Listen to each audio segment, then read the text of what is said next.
Good morning, everybody. I will take your questions in a second, but first I just want to say a few words about the economy. Next week, the Senate will vote on the American Jobs Act, and I think by now I've made my views pretty well known. Some of you are even keeping a tally of how many times I've talked about the American Jobs Act.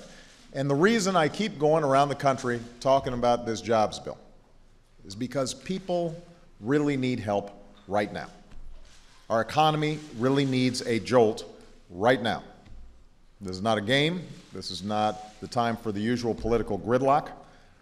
The problems Europe is having today could have a very real effect on our economy at a time when it's already fragile. But this jobs bill can help guard against another downturn if the situation in Europe gets any worse. It'll boost economic growth. It'll put people back to work. And by the way, this is not just my belief. This is what independent economists have said, not politicians, not just people in my administration. Independent experts who do this for a living have said this jobs bill will have a significant effect for our economy and for middle-class families all across America.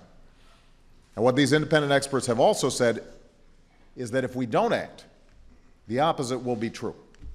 There will be fewer jobs. There will be weaker growth. So as we look towards next week, any senator out there who's thinking about voting against this jobs bill, when it comes up for a vote, needs to explain exactly why they would oppose something that we know would improve our economic situation at such an urgent time for our families and for our businesses. You know, congressional Republicans say one of the most important things we can do is cut taxes. Then they should love this plan. This jobs bill would cut taxes for virtually every worker and small business in America. If you're a small business owner that hires someone or raises wages, you would get another tax cut. If you hire a veteran, you get a tax cut. Right now, there's a small business in Ohio that does high-tech manufacturing, and they've been expanding for the past 2 years. They're considering hiring more, and this tax break would encourage them to do it. Hundreds of thousands of teachers and firefighters and police officers have been laid off because of state budget cuts. This jobs bill has funding to put a lot of those men and women back to work. It has funding to prevent a lot more from losing their job. I had a chance to meet a young man named Robert Barrows. He's an English teacher in Boston who came to the White House a few weeks ago. He's got 2 decades of teaching experience. He's got a master's degree. He's got an outstanding track record of helping his students make huge gains in reading and writing. In the last few years, he's received 3 pink slips because of budget cuts. Why wouldn't we want to pass a bill that puts somebody like Robert back in the classroom teaching our kids? Some of you were with me when we visited a bridge between Ohio and Kentucky that's been classified as functionally obsolete. That's a fancy way of saying it's old and breaking down. We've heard about bridges in both states that are falling apart, and that's true all across the country. In Maine, in Maine, there is a bridge that is in such bad shape that pieces of it were literally falling off the other day. And meanwhile, we've got millions of laid-off construction workers who could right now be busy rebuilding roads, rebuilding bridges, rebuilding schools. This jobs bill gives them a chance to get back to work rebuilding America. Why wouldn't we want that to happen? Why would you vote against that? The proposals in this bill are not just random investments to create make-work jobs. They are steps we have to take if we want to build an economy that lasts. If we want to be able to compete with other countries for jobs that restore a sense of security to middle-class families. And to do that, we've got to have the most educated workers. We have to have the best transportation and communications networks. We have to support innovative small businesses. We've got to support innovative manufacturers. Now, what's true is we've also got to rein in our deficits and live within our means, which is why this jobs bill is fully paid for by asking millionaires and billionaires to pay their fair share. And some see this as class warfare. I see it as a simple choice. We can either keep taxes exactly as they are for millionaires and billionaires, with loopholes that lead them to have lower tax rates in some cases than plumbers and teachers, or we can put teachers and construction workers and veterans back on the job. We can fight to protect tax cuts for folks who don't need them and weren't asking for them, or we can cut taxes for virtually every worker and small business in America, but we can't afford to do both. That's the choice that's going to be before the Senate. There are too many people hurting in this country for us to do nothing. And the economy is just too fragile for us to let politics get in the way of action. We've got a responsibility to the people who sent us here. So I hope every senator thinks long and hard about what's at stake when they cast their vote next week. All right, with that, I will take your questions, and I will start with Ben Feller of Associated Press. Thank you very much, Mr. President. I'd like to ask you about two economic matters. Federal Reserve Chairman Bernanke warned Congress this week that the economic recovery is close to faltering. Do you agree? And secondly, on your jobs bill, the American people are sick of games, and you mentioned games in your comments. They want results. Wouldn't it be more productive to work with Republicans on a plan that you know could pass Congress, as opposed to going around the country talking about your bill and singling out and calling out Republicans by name? Well, first of all, with respect to the state of the economy, there is no doubt that growth has slowed. I think people were much more optimistic at the beginning of this year.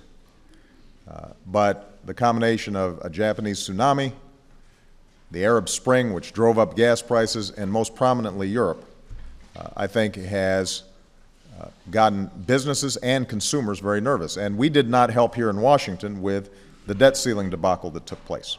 A bit of game playing that was completely unnecessary, completely unprecedented in terms of how we dealt with our responsibilities here in Washington. So you combine all that, there is no doubt that the economy is weaker now than it was at the beginning of the year. And every independent economist who has looked at this question carefully believes that for us to make sure that we are taking out an insurance policy against a possible double-dip recession, it is important for us to make sure that we are boosting consumer confidence, putting money into their pockets, cutting taxes where we can for small businesses, and that it makes sense for us to put people back to work doing the work that needs to be done. That's exactly what this jobs bill does. Now, with respect to working with Congress, I think it's fair to say that I have gone out of my way in every instance, sometimes at my own political peril and to the frustration of Democrats, to work with Republicans to find common ground to move this country forward. In every instance, whether it was during the lame duck session, when we were able to get an agreement on making sure that the payroll tax was cut in the first place and making sure that unemployment insurance was extended, to my constant efforts during the debt ceiling to try to get what's been called a grand bargain, in which we had a balanced approach to actually bringing down our deficit and debt in a way that wouldn't hurt our recovery. Each time, what we've seen is games playing, a preference to try to score political points rather than actually get something done on the part of the other side. And that has been true not just over the last 6 months, that's been true over the last 2.5 years. Now, the bottom line is this. Our doors are open. And what I've done over the last several weeks is to take the case to the American people so that they understand what's at stake. It is now up to all the senators and hopefully all the members of the House to explain to their constituencies why they would be opposed to common sense ideas that historically have been supported by Democrats and Republicans in the past. Why would you be opposed to tax cuts for small businesses and tax cuts for American workers? My understanding is that for the last decade, they've been saying we need to lower taxes for folks. Well, why wouldn't we want to do that through this jobs bill.